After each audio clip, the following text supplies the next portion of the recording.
d'investigation journalistique. Allez, on parle d'infrastructure routière à présent avec ce spot de la direction des routes nationales qui mettant la perche, soit dit en passant, je salue son directeur, monsieur Mami, qui fait un excellent boulot à son poste. Manu, il a été question justement de la voie urbaine de Conakry, mais surtout de la route nationale numéro 1, la RN1, qui va être abondamment sollicitée les jours à venir dans le cadre de la célébration de la Tabaski. Oui, le CNT hier a eu une session justement là-dessus pour voter deux lois, une loi d'autorisation de ratification, mais aussi des avenants de convention de prêt. Bien, alors, qu'est-ce qu'on en retient? Il s'agit globalement du projet d'abord de l'accord cadre stratégique sino-guinéen qui a été signé en 2017 avec Alpha Condé qui portait entre la Guinée et la Chine, qui portait sur un financement de 20 milliards de dollars d'infrastructures sur 20 ans. Et donc 20 milliards de dollars contre la bauxite, on va dire, guinéenne. Donc le problème qui s'est posé, c'est que d'abord, il faut savoir que la route nationale Koya, Mamou, Dabola est financée dans ce sens-là. Et les infrastructures également, la voirie urbaine de Conakry, sont aussi financées dans le cadre de ce projet, en tout cas pour l'essentiel. Mais avec la crise, donc la pandémie de la Covid-19, il y a eu un retard dans les décaissements. Pour les entreprises chinoises, puisque ce qui se fait, c'est que la Chine paye les entreprises chinoises qui travaillent ici, et en contrepartie la Guinée rembourse à travers la bauxite qu'elle envoie, qui est exploitée par des sociétés chinoises. À travers deux taxes prélevés sur l'exploitation de la bauxite, et qui sont sécurisés sur un fonds, sur un compte, sur un compte séquestre. C'est ça. Bien. Donc il y a eu donc un retard dans le décaissement de ces montants, ce qui a aussi causé un retard dans la réalisation des infrastructures.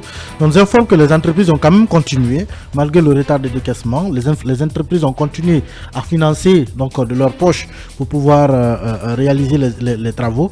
Hier, le CNT a donc signé deux avenants majeurs. Adopté, oui.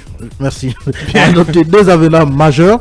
Le premier consiste donc la prolongation de la durée de réalisation finalement du chantier Koya Mamou Dabola, qui était prévu pour un délai de 35 mois à compter de juin 2019.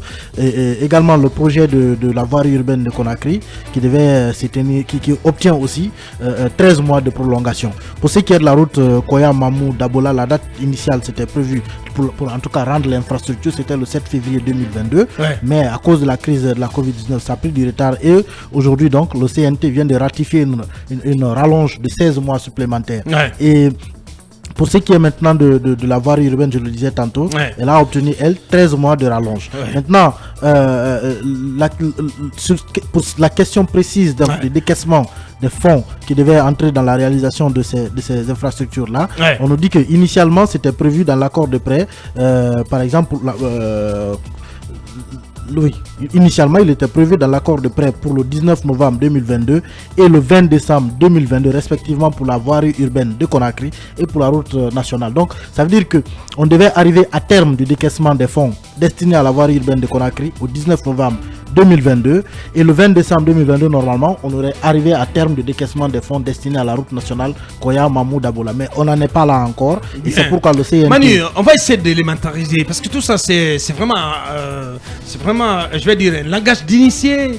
Et j'ai envie que nos compatriotes comprennent quelles sont les conséquences de l'adoption de ces deux avenants.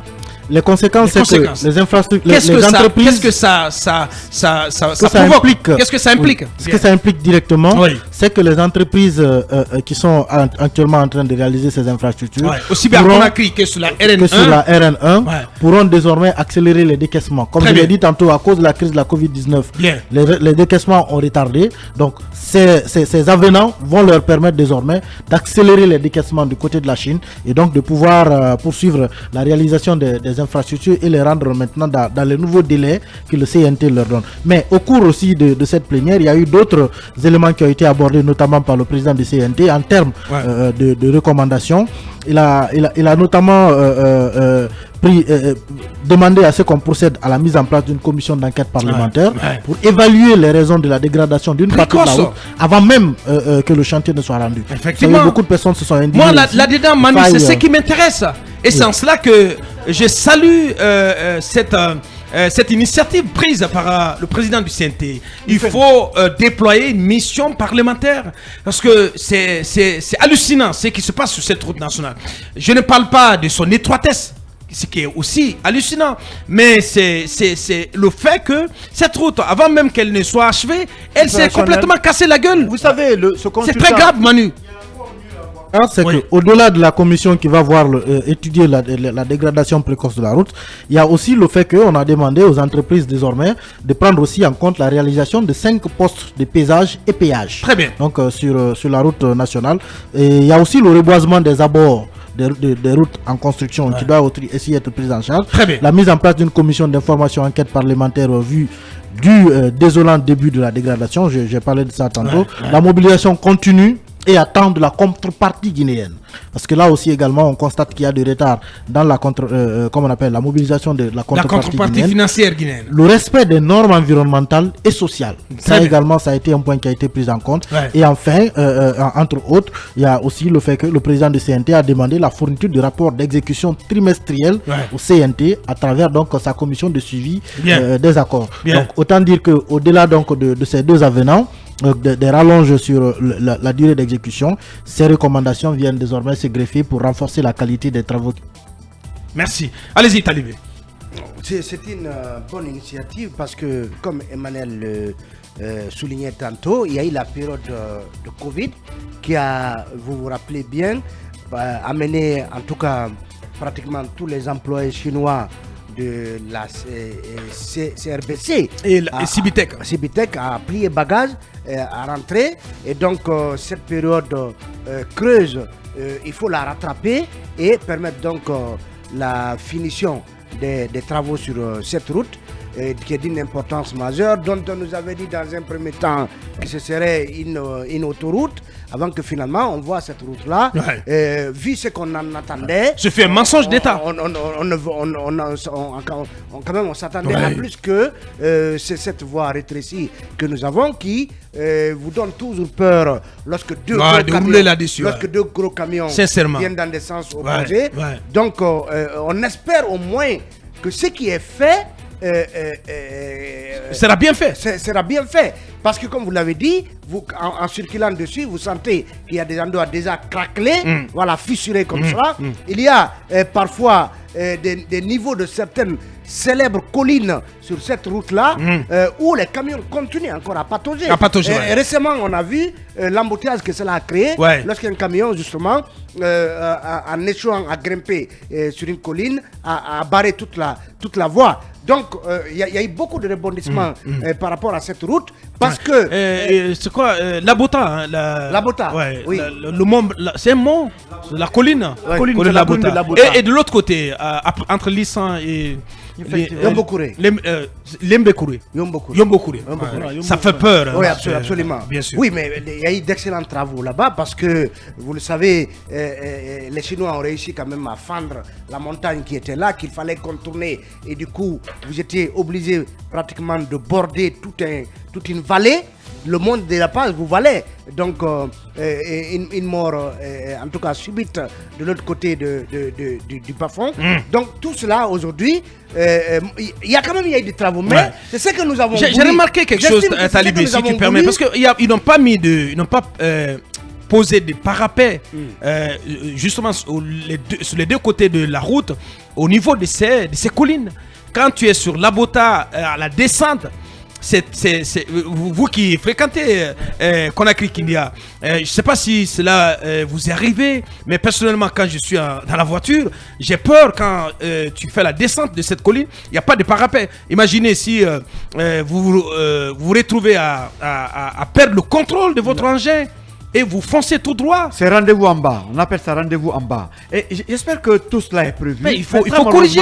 Ce sont des choses qu'il faut corriger. Il faut corriger, les travaux patinent. C'est un projet qui a été très mal monté, les études ont été très mal faites. Ça, il faut le reconnaître. Moi, je me rappelle qu'au temps du ministre Naïté, il s'était battu pour obtenir justement des améliorations par endroits sur cette route-là, pour que, bien évidemment, sans que cela entraîne un surcoût par rapport au budget initial. Bien. Mais tant qu'on peut apporter des améliorations, puisqu'il y a eu cette prolongation de la durée d'exécution des travaux, tant qu'on peut apporter des améliorations, comme vous le dites, il y a des parties, dès que vous glissez, et vous vous retrouvez dans un vide. Donc il faut mettre des rambardes, il faut mettre des barres de protection pour que, justement, si cela devait arriver, que les dégâts soient limités. Donc, beaucoup d'améliorations qu'on sollicite, justement, pour renforcer la sécurité sur cette route. Bien, Lincoln. Ces travaux aux patines, c'est vrai, les routes sont affaissées même avant la fin du contrat. J'ai l'impression que... Et justement, c'est l'autre conséquence de l'arrêt prolongé ou du retard dans le décaissement dont Manu parlait tantôt. Mais bien sûr, j'ai comme l'impression que les routes là ont attrapé déjà... Non seulement ça n'a pas avancé, mais ce qui est déjà fait, c'est dégradé. C'est déjà dégradé. Non, ces routes ont attrapé Covid, ce qui fait que les travaux... Non mais c'est vrai, ces travaux retardent. On dirait que ces routes là sont malades. Mais aujourd'hui, vraiment, on n'a pas besoin de faire des travaux éternels. Mais pour des routes qui ne valent même pas 300 km. Mais on est là, on pâtit, les travaux n'avancent pas et le travail qui est fait aussi est mauvais. Moi, ce que j'aurais voulu qu'on nous présente, c'est que pourquoi ce mauvais travail, qu'est-ce qui n'a pas marché, quelles sanctions faut-il prendre? Puisque on vient faire le constat. C'est pas bon, mais rien ne se fait, on dit ça va être corrigé, mais après il faut qu'on sache que pourquoi ça n'a pas marché. C'est pourquoi l'autre fois, quand on avait Balamoussa ici, il nous avait situé par rapport à beaucoup de choses. Il y a des routes qui ne sont pas faites dans les règles de l'art. Et pourtant, on a des ingénieurs en Guinée qui font le travail, mais très malheureusement, on écarte ceux-là qui peuvent bien faire le travail pour des raisons subjectives. De tels travaux, il faut le concours. Bien. RN1, il n'y a pas forcément à dire qu'on écarte des entreprises. On a parlé hier des mécanismes de financement des infrastructures par la Chine. Quand elle donne l'infrastructure, elle donne l'entreprise. Je parle de l'ensemble. Il y a aussi c'est difficile de choisir une entreprise quand c'est la Chine qui finance. Non, ces structures de contrôle devraient être rigoureuses. C'est ça aussi le problème en Guinée. Parce que quand on fait de tels travaux, il faut quand même un contrôle régulier et remonter les informations. Merci. Malheureusement, et fait défaut. Bon à savoir, le ministre de l'économie et des finances, qui était également au CNT, a indiqué hier que sur les 20 milliards au titre de cet accord cadre entre la Guinée et la Chine, un peu plus de 500 millions de dollars ont été décaissés par la Guinée à date et il existerait un peu plus de 200 millions de dollars déjà issus du prélèvement des deux taxes au titre du remboursement de